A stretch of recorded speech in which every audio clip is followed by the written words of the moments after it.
ഹിമാചൽ പ്രദേശിൽ BJP. MLA Hans രാജിനെതിരെ ഒരു പെൺകുട്ടി പോലീസിൽ പരാതി നൽകിയിരിക്കുകയാണ്. ഈ പരാതിയിൽ ചെമ്പ പോലീസ് കേസെടുത്ത് അന്വേഷണം ആരംഭിച്ചിട്ടുണ്ട്. ആരോപണ വിധേയനായ ബി.ജെ.പി. എം.എൽ.എ ഹൻസ് രാജ് നിലവിൽ ചുര നിയമസഭയിലെ എം.എൽ.എ ആണ്. ഹൻസ് രാജിനെതിരെ പരാതി നൽകിയ പെൺകുട്ടി ബി.ജെ.പി. ബൂത്ത് പ്രസിഡന്റിന്റെ മകളാണ്. എം.എൽ.എ അശ്ലീല ചാറ്റിനും അതുപോലെ നഗ്ന ചിത്രങ്ങൾ ആവശ്യപ്പെട്ടു എന്നതാണ് ഇരയായ പെൺകുട്ടിയുടെ ആരോപണം. ആരോപണ വിധേയനായ ബി.ജെ.പി. എം.എൽ.എ ഹിമാചൽ പ്രദേശിലെ മുൻ ജയറാം ഠാക്കൂർ സർക്കാരിൽ ഡെപ്യൂട്ടി സ്പീക്കറായിരുന്നു.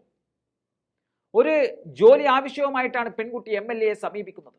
തുടർന്ന് എം.എൽ.എ അവരെ കാണാൻ ആവശ്യപ്പെടുകയും തെറ്റായ രീതിയിൽ തന്നോട് പെരുമാറിയെന്നതാണ് പെൺകുട്ടി പറയുന്നത്. മാത്രമല്ല, തനിക്കയച്ച അശ്ലീല ചാറ്റുകൾ ഡിലീറ്റ് ചെയ്യാനും എം.എൽ.എ ഭീഷണിപ്പെടുത്തിയെന്നും അവർ പറയുന്നുണ്ട്. ഇന്ന് താൻ മിണ്ടാതിരുന്നാൽ ഭാവിയിൽ മറ്റ് പാവങ്ങൾക്കും ഇത് തന്നെ സംഭവിക്കുമെന്നുള്ള ഭയം കൊണ്ടാണ് താനിപ്പോൾ പ്രതികരിക്കാൻ തയ്യാറായതെന്നാണ് പെൺകുട്ടി പറയുന്നത്. CRPC 164 പ്രകാരം പ്രാദേശിക മജിസ്ട്രേറ്റിന് മുന്നിൽ യുവതി മൊഴി രേഖപ്പെടുത്തിയിട്ടുണ്ട്. തന്റെ പക്കൽ 2 സെൽഫോണുകൾ ഉണ്ടെന്നും അതിലൊന്ന് എം.എൽ.എയും കൂട്ടാളികളും ചേർന്ന് നശിപ്പിച്ചതായും പരാതിയിൽ പറയുന്നുണ്ട്. ബി.ജെ.പി. എം.എൽ.എയുടെ കീഴിൽ അവരുടെ പാർട്ടിയിലെ പെൺകുട്ടികൾക്ക് പോലും സുരക്ഷയില്ലാതായിരിക്കുകയാണ്. 2012 മുതൽ ചൂര നിയമസഭാ മണ്ഡലത്തിൽ നിന്നുള്ള എം.എൽ.എ ആണ് ഹൻസ് രാജ്. 3 തവണ ഇതേ മണ്ഡലത്തിൽ നിന്നും ജയിച്ചു പോരുന്നുണ്ട്.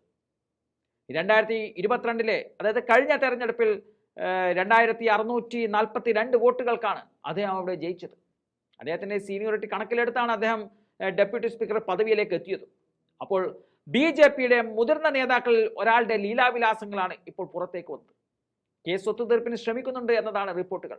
എന്നാൽ കേസ് രജിസ്റ്റർ ചെയ്തതോടെ ബി.ജെ.പി. എം.എൽ.എക്ക് കുരുക്ക് മുറുകുകയാണ്.